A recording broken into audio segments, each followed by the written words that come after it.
Vermeer, on connaît tous ses peintures, ou en tout cas on en a tous vu une un jour. Ces scènes d'intérieur, baignées d'une lumière presque magique, elles sont iconiques. Mais l'homme derrière le pinceau, lui, reste une énigme quasi totale, un vrai fantôme de l'histoire de l'art. Et c'est là que ça devient fascinant. La question qui va nous guider est la suivante. Comment un artiste de ce calibre, le créateur de chefs-d'œuvre comme La jeune fille à la perle, a-t-il pu disparaître des radars pendant 2 siècles? C'est une histoire incroyable, une véritable enquête qui a complètement changé notre vision de l'art hollandais. Pour bien saisir le personnage, il faut commencer par ce surnom, le Sphinx de Delft. Attention, il ne date pas de son époque, non, il a été inventé bien plus tard, en 1866, par le critique d'art français qui l'a littéralement ressuscité, Théophile Thoré-Burger. Et ce surnom, il est parfait. Il résume tout le mystère qui flotte autour de la vie de Vermeer, une vie dont on ne connaît que quelques fragments grâce à des archives. Alors, voici le plan d'attaque pour percer ses secrets. On va d'abord explorer le mystère de son oubli. Ensuite, on plongera dans les contrastes incroyables de sa vie. Après ça, on décortiquera sa technique si spéciale, puis on suivra l'histoire de sa redécouverte pour enfin mesurer son héritage immense. C'est parti, l'enquête commence maintenant. Première étape, pourquoi et comment Vermeer a-t-il pu passer à la trappe? Parce que, attention, de son vivant, ce n'était pas un total inconnu. Il était même respecté dans sa ville à Delft, mais sa renommée n'avait rien à voir avec celle d'un géant comme Rembrandt par exemple. En fait, plusieurs facteurs expliquent ce long silence radio. D'abord, sa célébrité était hyper locale, vraiment confinée à Delft. Ensuite, sa production, elle était minuscule. On estime qu'il a peint 45 tableaux maximum en 20 ans de carrière. Ça fait à peine 2 ou 3 toiles par an. Un rythme très lent, qui n'a pas aidé à diffuser son travail.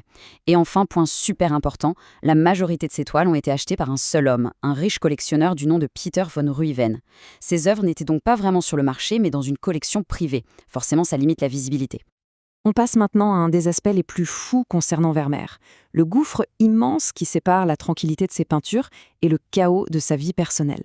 C'est un paradoxe qui rend son art encore plus puissant. Quand on regarde un tableau de Vermeer, le temps s'arrête. Tout est calme, tout est silencieux, tout est parfaitement ordonné.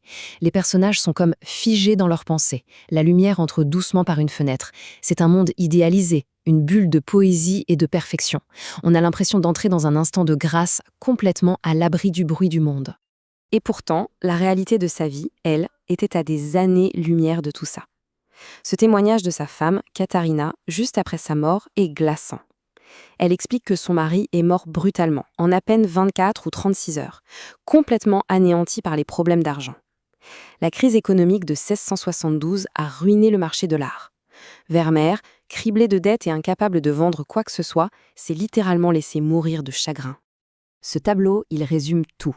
D'un côté, l'art, le silence, l'ordre. De l'autre, la vie, le bruit, le chaos.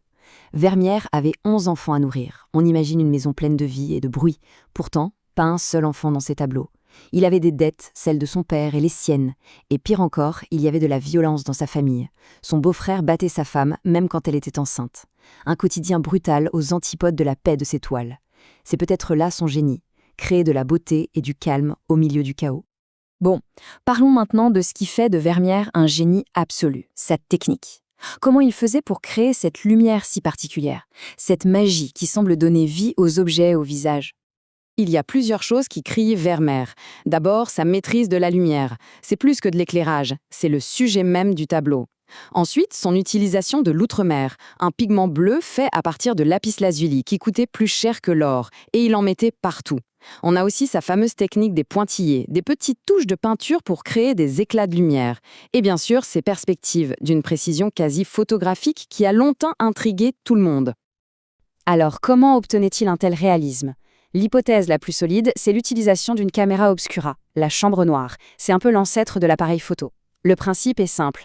Une lentille projette l'image de la scène sur une paroi à l'intérieur d'une boîte. Le peintre pouvait alors s'en servir comme guide. Ça expliquerait non seulement la perfection des perspectives, mais aussi certains effets d'optique super modernes, comme le flou au premier plan ou ces petits halos de lumière qu'on appelle les cercles de confusion. Et ce qui est fascinant avec ces pointillés, c'est que ce n'est pas juste une astuce technique. Prenez la laitière, par exemple. Regardez bien le pain. On voit ces petits points brillants sur la croûte. C'est l'effet que la lumière produit. Une caméra obscura peut accentuer ce phénomène, mais Vermeer, lui, en fait un geste artistique. Il ne peint pas l'objet, il peint la vibration de la lumière sur l'objet. C'est ça sa signature.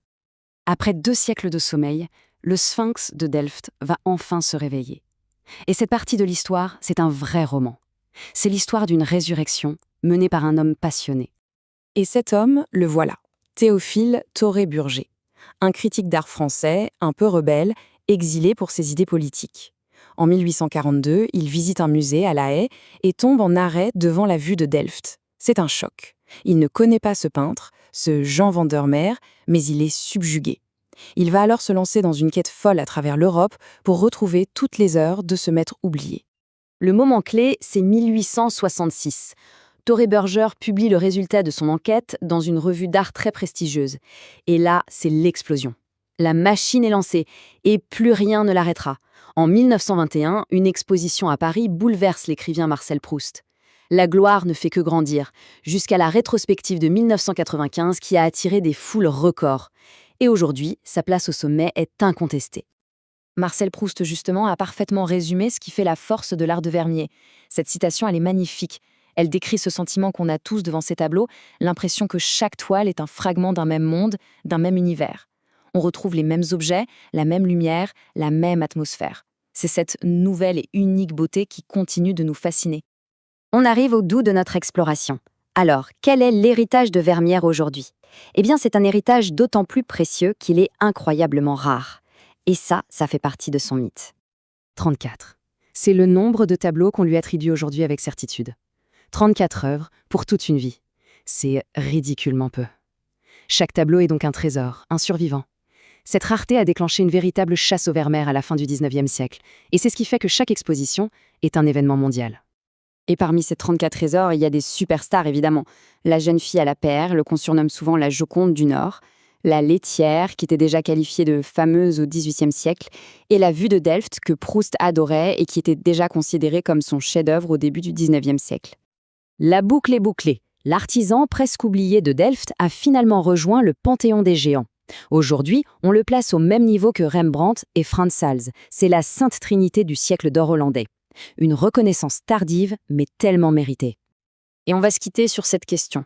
Même si on a un peu éclairci le mystère de sa vie, même si on a analysé sa technique, chaque tableau reste une énigme, une invitation au silence et à la contemplation. Le Sphinx de Delft a été redécouvert, mais il est très très loin d'avoir livré tous ses secrets.